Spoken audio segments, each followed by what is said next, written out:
Hello dear student, हम आप लोगों को आज बताएंगे एमपी अर्धवार्षिक परीक्षा जो आप लोगों के पेपर चल रही है। तो कक्षा नवीं का विषय हिंदी सेट ए का है जो 7 दिसंबर को एग्ज़ाम होने वाला है। तो पूरा का पूरा सलूशन देख सकते हैं इस वीडियो में आप लोगों को मिलने वाला है। तो इस वीडियो को अंत तक जरूर वॉच करें। चैनल पर पहली बार है तो चैनल को सब्सक्राइब करें, लाइक करें, अपने दोस्तों में शेयर करें।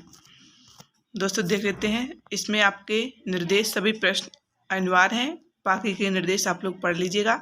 आइए सीधे क्वेश्चन पर आते हैं। सही विकल्प चुनकर लिखिए। इसमें पहला पॉइंट आपका है, कोयल अपने चमकीले गीत क्यों तैरा रही है, चढ़ाने को इस काले संकट सागर पर मरने हेतु, प्रसन्न करने का कायरता दिखाने को। तो दोस्तों इसका आंसर हो जाएगा इस काले संकट सागर पर मरने हेतु। दूसरा क्वेश्चन है, कबीर के काव्य का मूल स्वर है समाज सुधार का, राजनीतिक चेतना का, कृषि व्यवस्था का, देश प्रेम का। दोस्तों इसका उत्तर हो जाएगा समाज सुधार का। आगे देखते हैं, तीसरा क्वेश्चन है, रश खान जन्म लेना चाहते हैं कश्मीर में, राजस्थान में, ब्रज में, महाराष्ट्र में। तो इसका आंसर हो जाएगा ब्रज में। चौथा आपका क्वेश्चन है, गंगा की रेती किससे अंकित है, चांदनी से, रंगों से, बालू के सांपों से, हरियाली से। इसका आंसर हो जाएगा बालू के सांपों से। आगे देखते हैं, अगला क्वेश्चन पांचवा है, मेघ कैसे आए हैं, बन ठन के गर्जना करते हुए चुपचाप छिप छिप। तो दोस्तों बन ठन के इसका आंसर हो जाएगा। छठवां है, खेतों में दूर दूर तक क्या फैली हुई, हरियाली, सूखी घास, बिजली की चमक, कालिमा। तो इसका आंसर हो जाएगा हरियाली। सातवां क्वेश्चन है, रिक्त स्थानों की पूर्ति कीजिए। इसमें पहला पॉइंट है, ईश्वर तो सब श्वासों में मौजूद है। इसमें आप लोगों को ये श्वास यहाँ पर फिल करने हैं। दूसरा पॉइंट है, सोने का घड़ा शराब से भरा तो निंदा ही करेगा, ये साधु हो जाएगा।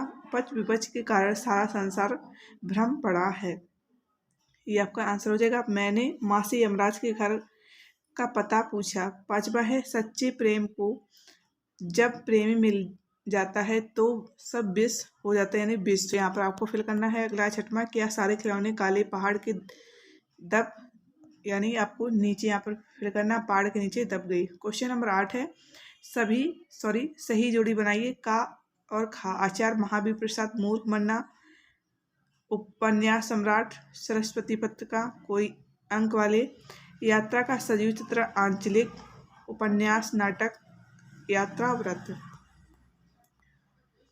पांचवा है, परेश्वर नाथ रेणु प्रेमचंद उल्लू बनाना।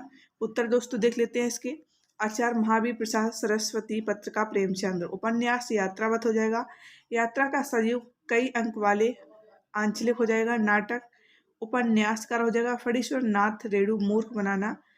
दोस्तों ये आपका आंसर हो जाएगा। आगे देखते हैं, एक भाग में उत्तर लिखिए, इसे भी देख लेते हैं। एक मात्रिक छंद का नाम लिखिए। दोस्तों देख सकते हैं, इन्हीं में से आप लोगों को क्वेश्चन तैयार कर लेना है। दूसरा, काव्य के कितने भेद होते हैं, वृंदावन कभी भी किसकी बांसुरी के जादू से खाली नहीं रहा, टोपी से हमेशा कीमती क्या रहा है, महादेवी वर्मा ने पहली पुस्तक कौन सी पढ़ी, सर्वव्यापक पक्षी कौन सा था। क्वेश्चन नंबर 10, सत असत कथन लिखिए। कबीर एक समाज सुधारक थे, रसकान के गुरु का नाम गोविठल दास था, माखन लाल चतुर्वेदी की रचना साहित्य देवता है, सुमित्रा नंदन पंत प्रकृति प्रेमी कवि थे, ललित की रचनाएं लोक जीवन से प्रेरित नहीं है, निराला की रचना कुकुर मुक्ता है। क्वेश्चन नंबर 11 है, मानसरोवर से कवि का क्या आशय है। दोस्तों ये इसमें अथवा में दिया हुआ है, क्वेश्चन 2 दिए होते हैं आपके पेपर में, ऐसा ही होगा। आप लोगों को एक करना है, जो आप लोगों को अच्छे से आता है वो कर सकते हैं। देखते हैं अथवा वाला, कवि माखन लाल चतुर्वेदी को कोयल से ईर्ष्या क्यों हो रही है। उत्तर इसका देख लेते हैं, कोयल स्वतंत्र तथा वह स्वच्छंद होकर उड़ सकती है, परंतु कवि काल कोठरी में कैद हों कोयल के गीतों को सुनकर लोग खुश होते हैं, जबकि कवि को रोना भी मना है। क्वेश्चन नंबर 12, नई कविता की प्रमुख 2 विशेषताएं लिखिए। उत्तर है कुंठा सत्रांश स्मृतिबोध, दूसरा है व्यंग प्रधान रचनाएं, तीसरा है क्षणवाद की प्रधानता। आगे देखते हैं, अथवा में भक्ति काल को स्वर्ण युग क्यों कहा जाता है। 13 है, अरिहर और शनि के खेत कवि को कैसे दिखाई देता है। अथवा छायावाद की 2 प्रमुख विशेषताएं लिखिए। तो उत्तर है छायावाद की विशेषताएं, छायावादी सौंदर्य और प्रेम का चित्रण अमूर्त तथा भाव प्रणय है। दूसरा पॉइंट है, प्रणय की अनुभूत प्रकृति के माध्यम से व्यक्त है, मानवीय गुणों एवं नारी का सम्मान, प्रकृति का सजीव चित्रण और उसमें सूक्ष्म मानवीय भावनाओं का आरोप, खड़ी बोली हिंदी का प्रयोग और भाषा में प्रवाह। क्वेश्चन नंबर 14 है, भक्ति काल के 2 कवि एवं प्रत्येक की 2-2 रचनाओं के नाम लिखिए। उत्तर देख लिए, प्रमुख कवि भक्ति काल। कबीरदास तुलसीदास जैसी अथवा में कबीर रसकान के भाव सौंदर्य की दो विशेषता लिखिए। 15 क्वेश्चन आपका है। दोहा की परिभाषा उदाहरण सहित लिखिए। उत्तर है दोहा यह एक मात्रिक छंद है, इसमें चारणा चरण होते हैं। प्रथम और तृतीय चरण में 13-13 तथा द्वितीय तथा चतुर्थ चरण में 11-11 मात्रा होती है। अंत में गुरु लघु होते हैं। उदाहरण रहमन पानी रखिए बिन पानी सब सून, पानी गए न उबरे मोती मानस चून। काव्य भारती के जीवन दर्शन पाठ में वृद्ध रहीम तुलसी और बिहारी के अनेक देह दोहे संकलित हैं। अथवा में उत्प्रेक्षा अलंकार की परिभाषा सहित लिखिए। प्रश्न नंबर 16 है। निबंध लेखन की कोई दो विशेषताएं लिखिए। अथवा में गद्य की प्रमुख विधाओं के नाम लिखिए। प्रश्न नंबर 17 है। बाढ़ पीड़ितों की मदद हेतु हर गांव पर क्या क्या होना आवश्यक है। उत्तर बाढ़ पीड़ित क्षेत्र में निम्नलिखित बीमारियों के फैलने की आशंका रहती है। हैजा, मलेरिया, अंतशोथ, पेचिश, बुखार, डायरिया, कालरा आदि। बाढ़ के गंदे सड़े जल के कारण लोगों के पाँव में बीमारियां हो जाती हैं। पकाही घाव जैसे रोग हो जाता है। अथवा में हथकड़ियों को गहना क्यों कहा जाता है। प्रश्न नंबर 18 आपका। लता ने बादल रूपी मेहमान को किस तरह देखा और क्यों। तो उत्तर इसका देख लेते हैं। एक साल का बारिश ना होने से लता बेचैन थी। उसने किवाड़ की ओट में होकर मेहमान को देखा, क्योंकि वह अपने प्रीतम के कई दिनों के बाद आने पर उनसे रूठी हुई है और उन्हें देखे बिना रह नहीं पाती है। अथवा में आपका दूसरा क्वेश्चन है। महाकाव्य और खंड काव्य में अंतर लिखिए। प्रश्न नंबर 19। अनुप्रास अलंकार की परिभाषा उदाहरण सहित लिखिए। उत्तर है अनुप्रास अलंकार जहाँ एक ही वर्ण का एक से अधिक बार प्रयोग होता है वहाँ अनुप्रास अलंकार होता है। तो दोस्तों इसका उदाहरण देख लेते हैं। चारू चंद की चंचल किरणें खेल रही थी चल चल। अथवा में देख लेते हैं दूसरा क्वेश्चन। रस किसे कहते हैं। रस के अंगों के नाम लिखिए। उत्तर देख लेते हैं इसका भी।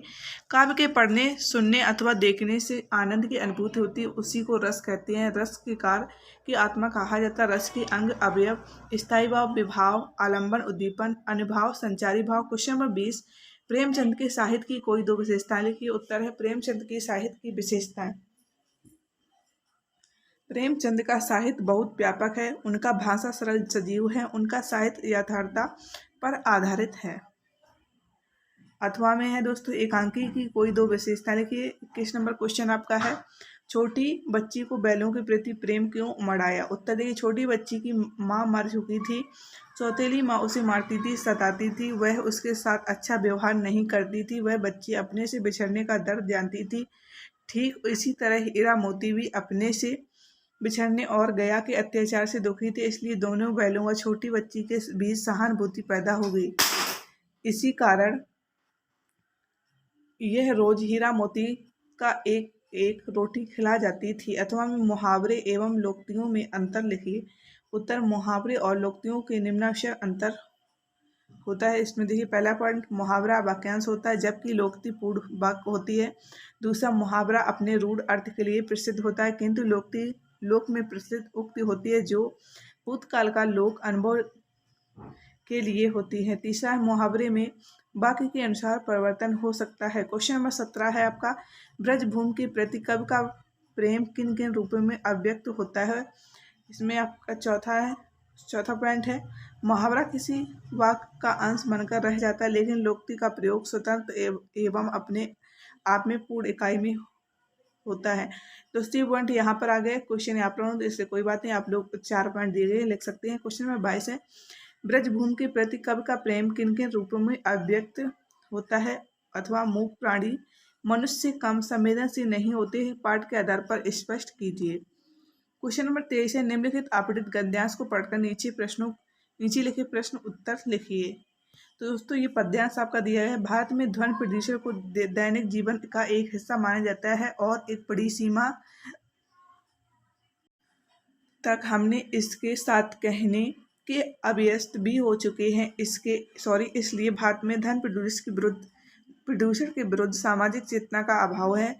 40 डेसिबल से अधिक ध्वनि शोर मानी जाती है, जबकि दिल्ली, कोलकाता तथा मुंबई जैसे महानगरों में ध्वनि है दोस्तों यहाँ पर गलत लिख गया है का स्टार 90 डेसिमल से अधिक। उल्लेखनीय है कि मुंबई विश्व का तीसरा अधिक सेज वाला शहर। अथवा भारत में ध्वनि प्रदूषण के विरुद्ध व्यापक एवं प्रभावी कानून की महती आवश्यकता है। उपयुक्त गद्यांश का शीर्षक लिखिए ध्वनि प्रदूषण का प्रभाव।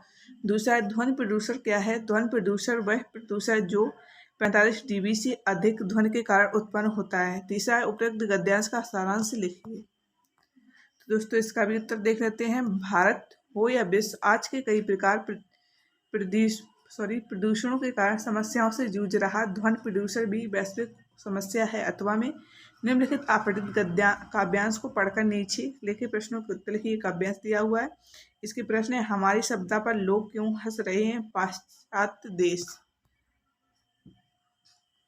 दूसरा है आपका अनुरक्त का विलोम लिखिए। तो दोस्तों विरक्त हो जाए, आज कौन लज्जित हो रहे हैं। उत्तर है पाश्चात्य देश आज हिंदुस्तान की संस्कृति, सभ्यता और गौरवशाली इतिहास को देखकर लज्जित हो रही हैं। क्वेश्चन नंबर 24 है निम्नलिखित काव्यांशों का संदर्भ प्रसंग सहित भावार्थ लिखिए। तो दोस्तों प्रेमी ढूंढत मैं फिरो, प्रेमी ना मिले, प्रेमी को प्रेमी मिले, सब विष अमृत होए।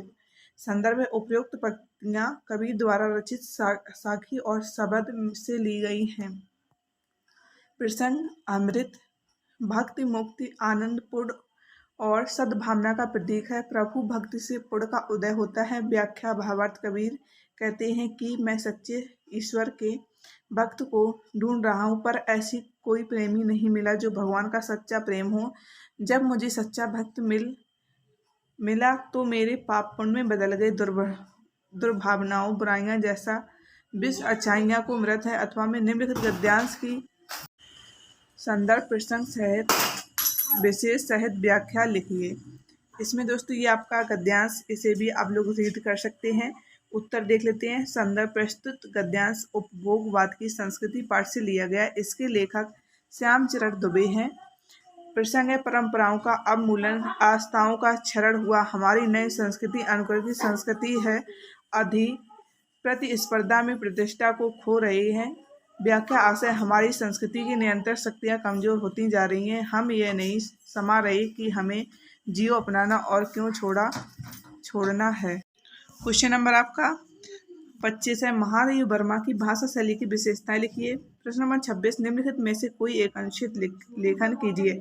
जीवन में पुस्तकों की उपयोगिता। दोस्तों ये उत्तर है अज्ञानता समस्त दोषों और बुराइयों की जड़ है अभिशाप, जबकि ज्ञान की शक्ति सबसे बड़ी शक्ति होती है। ज्ञान और शक्ति का अपार भंडार पुस्तक हमारे जीवन का दशा और दिशा प्रदान करती है। इन पुस्तकों ने हमें जीवन जीने की कला सिखाई है। पुस्तकों में ज्ञान है, विज्ञान है, कला और संस्कृति है। स्वस्थ जीवन का राज है। जन जागृति और सकारात्मक जीवन जीने की प्रेरणा पुस्तकों से मिलती है। जिसके गीता और रामायण को पढ़ लिया है उसने ही सच्चे अर्थों से जीवन जिया है। पुस्तकों के बिना जीवन नीरस है। दूसरा है जल है तो कल है। प्रश्न नंबर 27 शाला त्याग प्रमाण पत्र प्राप्त करने हेतु अपने विद्यालय के नाम से आवेदन पत्र लिखें। दोस्तों ये लिखा हुआ है, देख सकते हैं पूरा का पूरा आंसर सॉल्यूशन। अथवा में दिया हुआ है अपने छोटे भाई को कोविड-19 प्रोटोकॉल से संबंधित नियम का पालन करने हेतु पत्र लिखिए। प्रश्न नंबर 28 निम्नलिखित विषय पर निबंध लिखिए कोई एक।